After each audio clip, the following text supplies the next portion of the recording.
Hello friends, welcome to my YouTube channel Vaja Rekha. તો આજે આપણે પ્રવેશોત્સવ કાર્યક્રમનો ભાગ 2 જોઈશું. કારણ કે મેં બાળકોને વિડીયો શૂટ કરવા માટે મોબાઈલ આપ્યો હતો, તો તેને અમુક વિડીયો છે એ આડા અને અમુક છે એ શોર્ટ વિડીયોની જેમ શૂટ કર્યા. એટલા માટે થઈને મારે ભાગ 2 છે એ બનાવવો પડ્યો છે. તો જો તમને વિડીયો ગમે તો સપોર્ટ જરૂરથી કરજો. કાર્યક્રમમાં આગળ શ્રી કોઠા વિસોત્રી પ્રાથમિક શાળાની વિદ્યાર્થીની રાઠોડ નિરાલી છે એ પૃથ્વી અને પર્યાવરણ બચાવો તે અંગે સરસ મજાની સ્પીચ છે એ બોલી હતી. તે અહીં હું આ વિડીયોમાં રજૂ કરું છું. નદીઓ, અડાબીડ જંગલો, તાજી અને સ્વચ્છ હવા અને નીરવ શાંતિ આપણા જુરાસિક યુગની પૃથ્વીની ઓળખ હતી. પરંતુ અત્યારે વધતી વસ્તી, વધતી સગવડો અને જરૂરિયાતો, માનવીની પ્રકૃતિ પ્રત્યે ઘટતી સંવેદનાઓએ જુઓ આજે પૃથ્વીના શાહાલ કરી નાખ્યા છે. કારખાનાઓ, વાહનોના ધુમાડા, યુદ્ધો વગેરે હવાને દૂષિત કરી નાખી છે. કેમિકલ, રાસાયણિક ખાતરો, પ્લાસ્ટિક, ઇલેક્ટ્રોનિક વેસ્ટ વગેરે જમીનનું નિકંદન કાઢી નાખ્યું છે.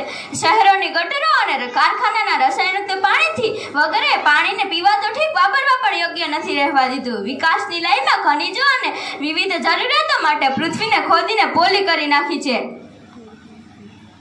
ગ્લોબલ વોર્મિંગની ભયાનક અસરોથી કોઈ પણ વ્યક્તિ અજાણ નથી. વિનાશક વાવાઝોડા, પૂર, ધરતીકંપ એવી વગેરે જેવી મોટી આફતોનો સામનો આજે માનવજાત કરી રહી છે. વિકાસ પાછળ અવિચારી માનવજાતે આજે વિનાશને આમંત્રણ આપ્યું છે. શું આવી ઉત્ક્રાંતિની આશા માનવજાતે કરી હતી? જો સમય રહેતા આના વિશે ગંભીરતા દાખવવામાં નહીં આવે તો પૃથ્વી પર ફરી પાષાણી ગવતા કોઈ રોકી નહીં શકે. જો હજુ આ જ માર્ગે ચાલ્યા કરશું તો ફેફસામાં ઝેર ભરવાના દિવસો દૂર નથી. એટલે કે ચાલો આપણે સૌ પૃથ્વી વિશે સંકલ્પ કરીએ કે આપણી નાજુક નમણી વસુંધરાને ફરી નવોઠાની જેમ શણગારીએ. માં ધરતીને નવા ચીર ઢાળીએ, ધરતીનું બાળ થઈ માતાનું ઋણ ચૂકવીએ. જય હિન્દ, જય ભારત. મહેમાન શ્રી, ગુરુજનો, ગ્રામજનો તથા મારા વહાલા વિદ્યાર્થી મિત્રો, આજે હું સ્વચ્છતા ત્યાં પ્રભુતા વિશે થોડું કહેવા માંગુ છું. તે સાંભળવા મારી નમ્ર વિનંતી.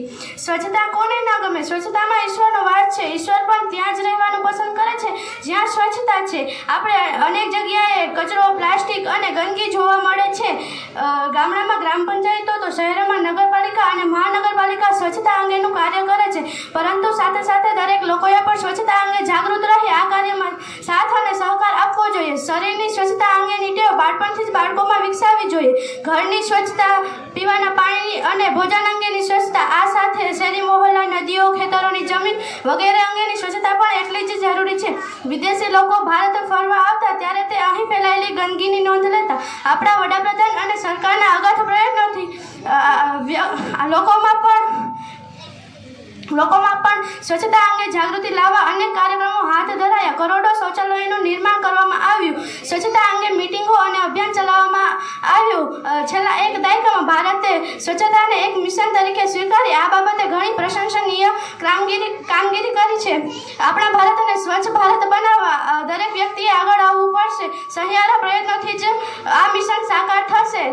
જો દરેક જણ પોતાનું આંગળું વાળી નાખે તો આખી દુનિયા ચોખ્ખી થઈ જાય. આ વાત યાદ રાખી આપણે આવો સંકલ્પ કરીએ કે મારાથી ક્યાંય ગંદકી ના ફેલાય. સ્વચ્છ ભારત બનાવવામાં આપણે પણ આપણું યોગદાન આપીએ. દરેક गांव आदर्श गांव बने. जय हिंद, जय भारत, जय जय गरवी गुजरात. संवेदनशील विषय पर कुछ कहना चाहती हूँ तो आप सब अपने मन और हृदय को संवेदनशील और लागणीशील रखकर बेटी की व्यथा को सुनिए और समझिए. या देवी सर्वभूतेषु शक्ति रूपेण संस्थिता. नमस्तस्य नमस्तस्य नमस्तस्य नमो नमः. बेटियाँ चिड़िया होती है बेटियाँ मगर पंख नहीं होते उन बेटियों के. चिड़िया होती है बेटियाँ मगर पंख नहीं होते उन बेटियों के. मायका भी होता है और ससुराल भी होता है मगर घर नहीं होता उन बेटियों का. मायका कहता है पराई है बेटियाँ, मायका कहता है पराई है बेटियाँ. ससुराल कहता है पराई घर से है बेटी, ससुराल कहता है पराई घेर से है बेटियाँ. हे भगवान, अब तू ही बता कि बेटियों को तूने किस घर के लिए बनाई है? नारी शक्ति का रूप है. नारी के बिना सृष्टि की कल्पना नहीं की जा सकती है. ये कहा जाता है कि जहाँ नारियों का आदर होता है उस घर में देवताओं का वास विश्वास होता है। ऐसा हमारा भारतीय पुराणों में कहा गया है। दीकरी ने अवतरवा देशो तो देवी अवतरशे तम के, दीकरी ने अवतरवा देशो तो देवी अवतरशे तम के, करशे परिवारનું કલ્યાણ તો દિવ્ય બનશે તમ પરિવાર, કરશે પરિવારનું કલ્યાણ તો દિવ્ય બનશે તમ परिवार। बेटिया बेटिया जितना कहूँ उतना कम है, बेटिया कुमकुम है, बेटिया सौभाग्य, बेटिया कुमकुम है, बेटिया सौभाग्य है। बेटियों के बारे में क्या कहूँ, वो तो होती है परियों का रूप, वो तो होती है परियों का रूप, वो तो होता ही हवाओं की तरह, वो होती है सुहानी धूप की तरह, वो होती है चिड़ियों की चहचहाहट, वो होती है ताकत छोटे से घर को महल बनाने की, वो होती है ताकत छोटे से घर को महल बनाने की, वो होती है जिंदगी जीने का एहसास। आगे मैं कहना चाहती हूँ कि बेटी है क्या, आगे मैं कहना चाहती हूँ कि बेटी है क्या। Girl, what you think about girl? She is not only girl, she is doctor, pilot, engineer and lawyer. हम ये तो चाहते हैं कि हमारे घर की बेटी बहू ये पढ़ी लिखी हो, पर जब हमारे घर की बेटियों के पढ़ाने की बात आती है तब 50 बार सोचते हैं कब तक चले गए नहीं, कब तक चले गए नहीं। अगर हमें हमारे घर की बहू ये पढ़ी लिखी चाहिए तो हमें हमारी बेटियों को पढ़ाना हमारी जिम्मेदारी समझना होगा। यह अवसर हमारे भारत देश में अंग्रेजों ने कितने साल शासन किया उसका लेखा जोखा करने का नहीं, यह हमारे भारत देश में कितना नुकसान हो उसका आरोप या प्रत्यारोप लगा नहीं। यह अवसर हमारे भारत देश में 1000 लड़कों के सामने 1000 लड़कियां होना जरूरी है, वरना हमारे भारत देश का संस्कार चक्र कभी आगे नहीं चल सकता। ये पूरे देश के लिए चिंता का विषय। आज यहाँ पर बैठे आप सभी लोगों से मैं पूछना चाहती हूँ कि अगर बेटियां पैदा ही नहीं होगी तो आपके घर में बहुएं कहाँ से आएगी? अगर बेटियां पैदा ही नहीं होगी तो आपके घर में बहुएं कहाँ से? आगे मैं न पैदा होने वाली बेटी की व्यथा सुनाती हूँ, आगे मैं न पैदा होने वाली बेटी की व्यथा सुनाती हूँ। स्त्री भ्रूण कहता है अभी तो मैंने जन्म ही नहीं लिया, स्त्री भ्रूण कहता है कि अभी तो मैंने जन्म ही नहीं। न जाने यहाँ आसपास वंटल उठ चुका है, शायद बाहर सभी को पता चल गया है कि मैं एक बेटी हूँ, पर अभी तो मैं माँ की गर्भ में हूँ। पर मुझे डर है कि मेरी माँ चुप रही तो माँ मुझे जन्म लेना है, माँ मुझे तेरी और पापा की प्यार भरी चुम्मियों से भीगना है, माँ मुझे दादा दादी की गोद में खेलना है, माँ मुझे जीना है, माँ मुझे दुनिया को देखना है। हर एक बेटी के नसीब में बाप जरूर होते पर हर एक बाप के नसीब में बेटी नहीं होती। हर एक बेटी के नसीब में बाप जरूर होते पर हर एक बाप के नसीब में बेटी कहाँ होती? यानी कि सबके नसीब में कहाँ होती है बेटियाँ? यानी कि सबके नसीब में कहाँ होती है बेटियां? जिस घर को ईश्वर ने पसंद किया उस घर में होती है बेटियां, जिस घर को ईश्वर ने पसंद किया उस घर में होती है। एक फेसबुक के सीईओ ने अपने बेटे के पैदा होते ही अपने 99% पैसों को दान में कर दिया। यहाँ पर एक बाप अपनी बेटी का दहेज का पैसा जोड़ने के लिए गंजी तक नहीं पहनता। नियत आदमी की खराब है और घूंघट औरत का निकालना पड़ता है, नियत आदमी की खराब है और घूंघट औरत का निकालना पड़ता है। आदमी हमारे भारत देश की उन सारी बेटियों के खातिर आप सबसे भिक्षुक बन के भीख मांगती हूँ कि आप अपनी बेटी को अपने घर का गर्व समझे, राष्ट्र का सम्मान समझे और बेटियों को पढ़ाए। हमारे भारत देश के पुराने रीति रिवाजों को तोड़कर आगे बढ़ना है और हमें हमारी भारत देश की बेटियों को पढ़ाना है। अंत में बस इतना ही कहना चाहूँगी कि कक्षा 10वीं और 12वीं का परिणाम देखिए, विश्व में सबसे ज्यादा पायलट महिलाएं होगी।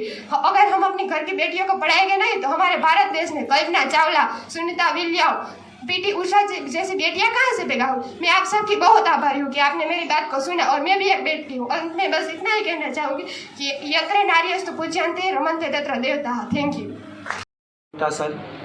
सीआरसी एवं प्रकाशभाई, मनसुखभाई तथा गामना एवं युवा सरपंच अपना नरेशभाई, ओझाभाई, एभाभाई तथा જે વડીલો, મિત્રો તથા ભાઈઓ અને બહેનો, સરકાર દ્વારા ખાસ કરીને સરકારી સ્કૂલમાં અથવા ગ્રાન્ટેડ સ્કૂલમાં ભણતા ઘણા બાળકો માટે ઘણી બધી યોજનાઓ હોય છે જે એના સ્કૂલના આચાર્ય શિક્ષકો બાળકોને માહિતગાર કરાવતા જ હોય છે, પરંતુ વાલીઓ છે એટલા બધા માહિતગાર હોતા નથી। અહીંયા હું તમને થોડી ઘણી જે આ યોજનાઓ છે એના વિશે કહેવા માગું છું। પહેલાં તો પ્રાથમિક શાળાની વાત કરું છું તો એમાં સમાન પ્રવેશ પરીક્ષા CET જેને આપણે કહેવામાં આવે છે કે 1 થી 5માં જે વિદ્યાર્થી અભ્યાસ પૂર્ણ કરેલો હોય એવા વિદ્યાર્થીઓને 6ઠામાં જે બીજી સ્કૂલ છે, રક્ષા શક્તિ સ્કૂલ છે, મોડેલ સ્કૂલ છે, એમાં વિના મૂલ્યે પ્રવેશ મળે છે। ત્યારબાદ છે મુખ્યમંત્રી જ્ઞાન સેતુ મેરિટ સ્કોલરશિપ યોજના, જેમાં ધોરણ પાસ કરેલા હોય એવા વિદ્યાર્થીઓમાંથી 30,000 તેજસ્વી વિદ્યાર્થીઓને પસંદ કરવામાં આવે છે, મેરિટને માં લેવામાં આવે છે અને તેને દર વર્ષે 6 થી 8માં જો પ્રવેશ મેળવે તો 5,000, 9 થી 10માં પ્રવેશ મેળવે તો 6,000, 11, 12માં પ્રવેશ મેળવે તો 7,000। ત્યારબાદની જે પ્રાથમિક શાળાની યોજના છે એ મુખ્યમંત્રી જ્ઞાન સાધના મેરિટ સ્કોલરશિપ યોજના, જેમાં ધોરણ 8 પાસ કરેલ વિદ્યાર્થીઓ છે તે પરીક્ષા આપી શકે છે અને જે મેરિટમાં આવતા હોય એને 9-10માં 6,000 જેવી સ્કોલરશીપ આપવામાં આવે છે, જ્યારે 11-12માં છે 7,000 જેવી સ્કોલરશીપ આપવામાં આવે છે. ત્યારબાદ હાઈસ્કૂલની યોજનામાં જે સરકારી માધ્યમિક અને ઉચ્ચતર માધ્યમિક શાળા છે એની ખાસ ગયા વર્ષે સરકાર દ્વારા જે લોન્ચ કરવામાં આવી નમો લક્ષ્મી યોજના અને નમો સરસ્વતી યોજના. નમો લક્ષ્મી યોજના છે એમાં 9 થી 12 જે દીકરીઓ ભણે છે એને સરકાર દ્વારા 50,000 રૂપિયાની સહાય આપવામાં આવે છે, પણ એની પ્રાયોરિટી એ છે કે એની હાજરી 80% થવી જોઈએ. દર મહિને એના મમ્મીના ખાતામાં 9 થી 10માં બહેનોને 500નો હપ્તો, ત્યારબાદ 11-12માની જે બહેનો હોય છે એના મમ્મીના ખાતામાં 750નો હપ્તો છે એ સરકાર દ્વારા એવા આપવામાં આવે છે. નમો સરસ્વતી યોજના છે એ પણ સાયન્સ માટે લાગુ પડે છે. આવી ઘણી બધી યોજનાઓ સરકાર દ્વારા ખાસ કરીને દીકરીઓને બહેનોને ભણવા માટે પ્રોત્સાહન મળે અને ડ્રોપ આઉટ રેશિયો જે બહેનો છે થોડીક અગવડને કારણે અવર જવરની થોડીક સમસ્યાને કારણે જે ડ્રોપ આઉટ રેશિયો છે એકદમ ઘટે અને બધી બહેનો છે બધી દીકરીઓ છે આજુબાજુ જે આપણે સુવિધાઓ આપેલી છે સરકારી હાઈસ્કૂલ છે પ્રાઇમરી શાળાઓ છે એમાં અભ્યાસ પૂર્ણ કરે એના માટે પૂરતું પ્રોત્સાહન આપે છે. Thank you. મહોત્સવ 2025 અન્વયે અહીં કોઠા વિસોત્રી ગામના ખૂબ જ સક્રિય એવા સરપંચ શ્રી નરેશભાઈ, તમારા જ ગામનું ગૌરવ એવા ભરતભાઈ ગોજિયાજી, અહીં ઉપસ્થિત CRC BRC સાહેબો, ઉપસ્થિત મંચસ્થ તમામ વડીલો, SMCના સભ્યો અને મોટી સંખ્યામાં આવેલા વાલા બાળકોના વાલીઓ અને ખાસ તો મારી નજરથી દેખાય જેવા ગામના વડીલશ્રીઓ, તમામને અમારા નમસ્તે. જેમ હમણાં સાહેબે કીધું એમ કે આજનો દિવસ એક તો અષાઢી બીજનો દિવસ છે, ખૂબ જ પવિત્ર દિવસ આપણા હિન્દુ સંસ્કૃતિમાં મનાય છે. અને જેમ આપણા વેદોમાં કીધું છે એમ જેમાં આપણા જન્મથી લઈ અને મરણ સુધી, આમ તો જન્મથી પહેલાં ગર્ભ સંસ્કારથી ચાલુ કરી અને આપણા અંતિમ સંસ્કાર સુધીના જે 16 સંસ્કારો છે એમાંનો એક સંસ્કાર કે જે આપણે અભ્યાસ ચાલુ કરીએ એને ગણવામાં આવે છે.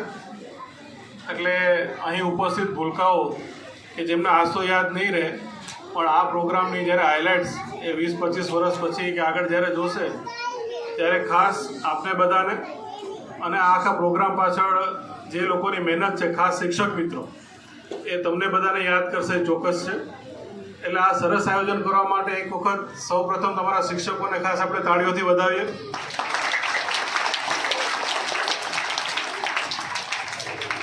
અને શિક્ષકોની જો કે જવાબદારી પણ છે અને બહુ કર્તવ્ય નિષ્ઠાથી આ ફરજ પણ બજાવશે એવું આપણે બધાને આશા પણ છે. એટલે જેમનું ભવિષ્ય આજના દિવસે શિક્ષણનું ભવિષ્ય ચાલુ થવા જઈ રહ્યું છે એવા તમામ બાળકોને અમારા તરફથી શુભેચ્છાઓ. ખાસ તો અહીં જે વાલી મિત્રો ઉપસ્થિત રહ્યા છે, સાહેબે કીધું સરકારની વિવિધ યોજનાઓ એ ડિટેલમાં અહીંયા ચર્ચા કરી, તેમ છતાં કોઈને આ બાબતે મૂંઝવણ હોય, કોઈ સંકોચ હોય તો અલગથી પણ જઈને આપણા શિક્ષક મિત્રોને પૂછી શકો છો અને મહત્તમ સરકારી યોજનાનો લાભ લે એવી ખાસ વાલી મિત્રોને અમારી તરફથી અમારી અપેક્ષાઓ છે. વધુ ન કહેતા ફરીથી આવા સારા દિવસે અમને અહીં મુખ્ય મહેમાન તરીકે અમારું સન્માન કર્યું, અમને બોલાવ્યા અને આવું સરસ આયોજન કર્યું એ બદલ તમામ શિક્ષક મિત્રોનો અને સમસ્ત ગ્રામજનોનો આભાર.